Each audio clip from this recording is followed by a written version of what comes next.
सुस्वागतम. मुरंबा मालिकेच्या आजच्या भागामध्ये आपण पाहणार आहोत की आद्या आता सर्वांना सांगते की चलो भाई, आता मी ओवाळायला तयार आहे, माझं गिफ्ट तयार ठेवा. तेव्हा अक्षय म्हणतो की आद्या, पाठीमागल्या वर्षासारखं व्हायला नको. तू आम्हाला तांदूळ फिरवले होतेस आणि साखर डोक्याला लावली होतीस तर सर्वजण हसू लागतात. आद्या चिडतच म्हणते की काय रे ब्रो, आणि प्रेमाने आनंदला आद्या ओवाळू लागते. त्यानंतर आनंद हा आद्याला गिफ्ट देऊ लागतो. तर आद्या म्हणते की ब्रो आत्ता नाही, आत्ता थांब, मी सगळे गिफ्ट एकाच वेळेस घेणार. त्यानंतर आद्या ही आभ्याला ओवाळून अक्षयला प्रेमाने ओवाळते. तर आद्याने ओवाळलेले फुलं अक्षयच्या डोक्यावरून ते अलगद रमा ही बाजूला करते. तेव्हा अक्षय हा प्रेमाने रामाकडे बघू लागतो. आता रेवा तिच्या बेडरूममध्ये सर्व दिव्यामध्ये तेल भरत असते. तेवढ्यात तेल भरत असताना रेवा विचार करते की आता रमा, मी फक्त तुझ्यावरच फोकस करणार आहे. आता रमा आणि फक्त रमा. त्यानंतर ते सर्व दिवे घेऊन रेवा ही किचनमध्ये येते आणि विचार करते की आता काही जरी केलं ना तर रमा ही किचनमध्ये येईल, तेव्हा मी आता काय करू. आणि रेवा ही किचनमध्ये उभी असतानाच रमा ही तेवढ्यात किचनमध्ये येते. तर रमा ही किचनमध्ये पाणी घेत असताना रेवा पाठीमागून हळूच रमाचा पदर धरते आणि तो दिव्याच्या तेलात बुडवते आणि तो पदर लगेचच पेटत्या गॅसवर धरू लागते. पण तेवढ्यात अक्षयचे लक्ष हे रेवाकडे जाते. तर लगेच रेवा ही रमाचा पदर जाळत असल्याचे अक्षय बघून मोठ्याने अक्षय ओरडतो रमा. तर लगेच रेवा ही रमाचा पदर सोडून देते.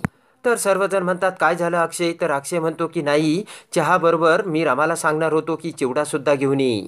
त्यानंतर लगेचच अक्षय हा रामाकडे येऊ लागतो. तर तेवढ्यात मयुरी तिथे येत म्हणते की काय रे दादा, मला तुला ओवाळायचंय. तर अक्षय म्हणतो की थांब, तू तोपर्यंत तयारी कर. आणि अक्षय हा किचनमध्ये येतो. हळूच रमाच्या पाठीमागे येत अक्षय हा रामाचा पदर धरतो. तर तो तेलामध्ये ओला असलेला बघून अक्षय म्हणतो की काय ग रमा, तुझा हा पदर तेलामध्ये कसा भिजला.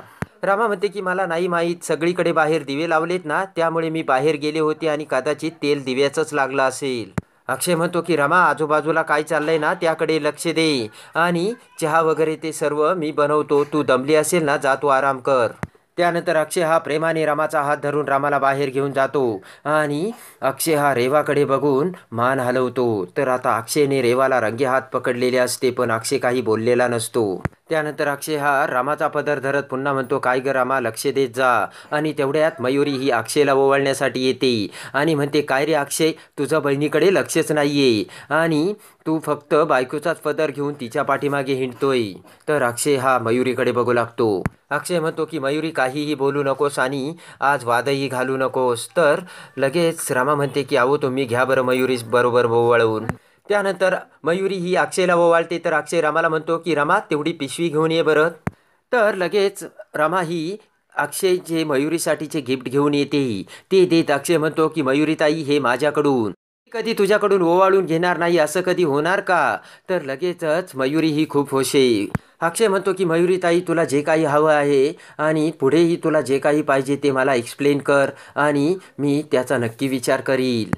तू फक्त माझ्याशी बोल आणि माझ्याशी काही गोष्टी शेअरसुद्धा करू शकतेस. इकडे आता रेवा अक्षयकडे बघत विचार करत असते की ओ माय गॉड, अक्षयने मला बघितलं असेल का आणि अक्षय आता मला त्याचा प्रश्न विचारील का, असा आता रेवाच्या मनात प्रश्न पडलेले असतात. तर इकडे आता अक्षय पुन्हा तिरप्या डोळ्यांनी रेवाकडे बघतो. तर रेवा परतच म्हणते की हो गॉड, आता काय झालं असेल. त्यानंतर रेवा तिच्या बेडरूममध्ये येते. त्यानंतर पाठीमागून अक्षयसुद्धा आता रेवाच्या बेडरूममध्ये येतो. तर एरझऱ्या मारत असलेली रेवा अक्षयला बघत म्हणते की अक्षय तू इथे. लंगडतच अक्षय हा रेवाच्या रूममध्ये येतो. तर रेवा म्हणते की अक्षय, मला सांगायचं ना, मी आले असते. तर लगेच अक्षय हा रेवासमोर येतो. अक्षय रेवाला म्हणतो काय चालू होतं. तर घाबरतच रेवा म्हणते की अक्षय, अरे मी तुला तेच सांगायलाच येणार होते, तुझा काहीतरी गैरसमज होतोय. अक्षय म्हणतो की रमाचा पदर तू स्वतःच्या हाताने तेलामध्ये बुडवताना मी बघितलंय. तर अजून काय गैरसमज, तुला काय रमाचा पदर काय तेलात मधली वात वाटली होती का. तर अक्षय म्हणतो की मला वाटत होतं की तू फक्त बावळटबाई आहेस, पण तू महामूर्ख आणि अति बावळटबाई आहेस.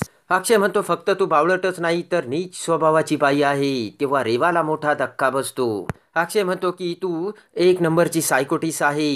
इतके दिवस आमच्या डोक्यावर ओझे बनवून तू आमच्या घरात ठाण मांडून बसले आहेस, असे आता अक्षय रेवाला बोलत असतो. अक्षय म्हणतो की रेवा तू एवढं लक्षात ठेव, तू फक्त एक मुलगी आहेस आणि माझ्या बायकोची मैत्रीण आहे म्हणून मी गप्प बसलेलो आहे, एवढं तू लक्षात ठेव. आणि एवढं जर असतं ना तर तुला आत्ताच घराबाहेर हाकलून पोलिसांच्या स्वाधीन केलं असतं रेवा. अक्षय म्हणतो की रेवा तुला चांगलंच माहीत आहे की मी किती विचित्र स्वभावाचा माणूस आहे. जर माझं टाळकं सरकलं ना तर मी माझ्या बापालाही सोडत नाही. तेव्हा अक्षय म्हणतो की काय चाललं होतं रेवा तुझे, तू हे का करत होतीस. तर रेवाच्या डोळ्यातून पाण्याच्या धारा वाहत असतात. अक्षय म्हणतो की तुला काय तुझ्या मैत्रिणीला आग लावायची होती का, जाळायचं होतं का तुला, आमच्या पाठीमागे तुझ्या मैत्रिणीला संपून टाकायचं होतं का, काय होतं तुझं इंटेन्शन रेवा. असे आता अक्षय रेवाला त्याचा जाब विचारतो. तर लगेचच रडत रेवा म्हणते की अक्षय माझं तुझ्यावर खूप प्रेम आहे, मी तुझ्याशिवाय नाही राहू शकत. आणि अक्षयचे गाल हे रेवा तिच्या दोन्ही हाताने धरू लागते. तर लगेच अक्षय हा रेवाला दूर ढकलू लागतो. रेवा म्हणते की अक्षय माझं तुझ्यावर खूप प्रेम आहे आणि मी असं का वागते तुला माहीत आहे का, कारण तुला असं दुसऱ्याबरोबर मी नाही बघू शकत. रेवा म्हणते की मला त्याचा खूप त्रास होतो आणि रेवा पुन्हा अक्षयच्या रडतच खूप जवळ येऊ लागते. तर अक्षय जोराने रेवाला बाजूला ढकलतो. अक्षय जोराने रेवाला ढकलताच रेवा रडतच तिचे डोक्याला मारू लागते.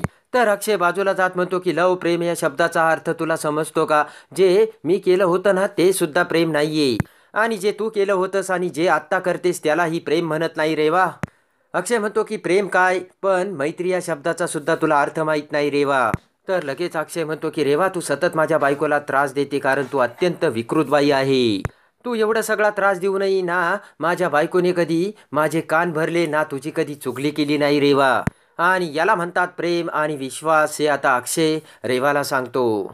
अक्षय म्हणतो की तसंही रेवा मी तुला या घरातून काढणारच होतो. मी या घरात येताच मला वाटलं होतं की रेवा तुला अजिबात एंटरटेन करायचं नाही, तेव्हा तर मला जमलं नाही, पण आता रामाने मला सांगितलं ही बाई हिला घराबाहेर काढायचं.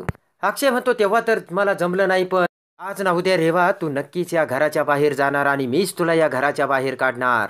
रेवा म्हणते की अक्षय माझं तुझ्यावर खूप प्रेम आहे, मी या घरामध्ये का राहते तुला माहीत आहे का, कारण घरचे मला एवढा त्रास देऊनही माझं फक्त तुझ्यावर प्रेम आहे म्हणून मी इथे राहते.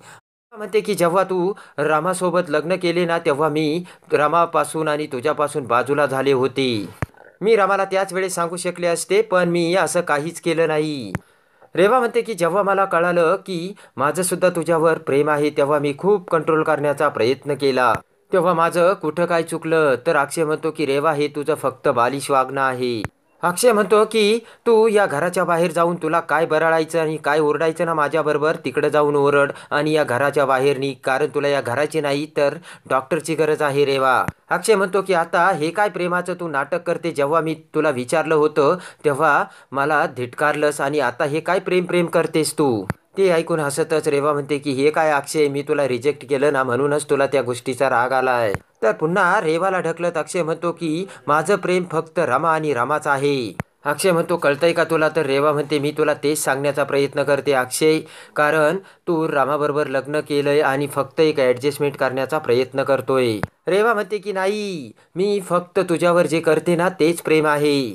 तर बोट करत अक्षय म्हणतो की तुला जे काही बडबडायचं आणि जे काही करायचं ना ते जा घराबाहेर कर.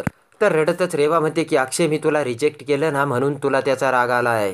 इकडे सीमा ही तिच्या बेडरूममध्ये असताना रमा तिथे येते आणि म्हणते की आई तुम्ही यांना बघितलं का हो, किती वेळचं मी बघते पण ते कुठे दिसतच नाही. तेव्हा सीमा म्हणते की अगोदर त्याला शोध आणि मग त्याला जबरदस्तीनं औषधं दे, अगं औषधं घेण्यासाठी कंटाळतोय तो. तर इकडे रेवा ही अक्षयला सांगत असते की तुझ्या मनातलं उत्तर मला माहीत आहे, मी तुला आवडते ना अक्षय. रेवा म्हणते की अक्षय मला तुझ्या मनातलं उत्तर माहीत आहे, आणि असे म्हणत रेवा आता अक्षयला मिठी मारते. पण त्याच वेळेस रमा ही आता रेवाच्या रूममध्ये अक्षयला बघण्यासाठी वर जात असते. रेवाच्या बेडरूमजवळ येताच रेवाला अक्षयच्या मिठीत रमा बघते. तर अक्षय जोराने रेवाला ढकलतो आणि म्हणतो की आय हेट यू रेवा, कळतंय का तुला. तेव्हा रमा ते सर्व आता बघत असते. तर रेवा म्हणते की नो नो अक्षय. अक्षय म्हणतो की तुझी ही थेरं आणि तुझी ही नाटकं बंद कर रेवा आता. मोठ्याने अक्षय म्हणतो की माझ्या मनात फक्त रमा आहे आणि मी फक्त रमाचा आहे, आणि माझ्या मनात तुझ्याविषयी फक्त राग ही एवढीच भावना आहे. रमाला ते अक्षयचे शब्द ऐकून खूप आयशे वाटलेले असते. अक्षय म्हणतो की तुला जर माझ्याविषयी आणि या घरातल्याविषयी थोडं जरी काहीतरी वाटत असेल आणि तुला जर तुझी थोडी जरी लाज शिल्लक असेल तर मी हाकलवायच्या आधी या घरातून तू बाहेर जा. तेव्हा आता रमाला खूप आनंद झालेला असतो आणि रेवाच्या डोळ्यातून दुःखाच्या अश्रूंच्या धारा वाहत असतात. तेव्हा अक्षयचे ते वागणे बघून हसतच रमा विचार करते की म्हणजे यांचं फक्त माझ्यावर आणि माझ्यावरच प्रेम होतं आणि मी किती वेडी होती. मी यांच्याविषयी माझ्या मनात गैरसमज धरला आणि त्याच वेळेस एकाच सेकंदात रमाचा अक्षयवरचा तो गैरसमज हा एकाच झटक्यात गळून पडलेला असतो. आणि मी यांच्यावर उगाचच शंका घेत होते आणि आता नाही, यापुढे मी यांच्यावर कधीच शंका घेणार नाही आणि गैरविश्वास दाखवणार नाही असे आता रमाने त्या क्षणी विचार केलेला असतो.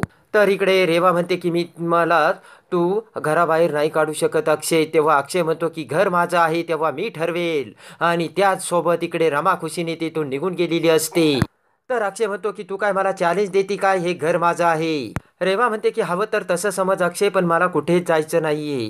रेवा म्हणते की अजूनही मी तुला तेच सांगते अक्षय, तू रमासोबत राहतो पण तू आणि रमामध्ये अशा काही गोष्टी नाहीत आणि त्याला प्रेम म्हणत नाही. अक्षय म्हणतो की तुला काय बरळायचं ते बरळ, मी चाललोय. आणि रेवा आता तुझी कायमची अकलपट्टी. तर अक्षय निघून जातो आणि रेवा ही फक्त रडतच बसते. त्यानंतर आता इकडे रात्री बेडरूममध्ये अक्षय हा झोपल्यानंतर रमा ही प्रेमाने अक्षयच्या जवळ येते आणि अक्षयच्या केसावरून आणि डोक्यावरून मायेचा हात फिरवते. तेव्हा अक्षय विचार करतो की रमा, या क्षणाची मी कधीपासून वाट बघत होतो आणि तुझा हा प्रेमाचा स्पर्श मला हवा हवासा वाटतो. इकडे आता रेवा ही शशिकांतकडे येते. तेव्हा शशिकांत म्हणतो की त्या रमाला घराबाहेर काढायला आणि तुला माझी सून बनवायला आता कोणी अडवू शकत नाही.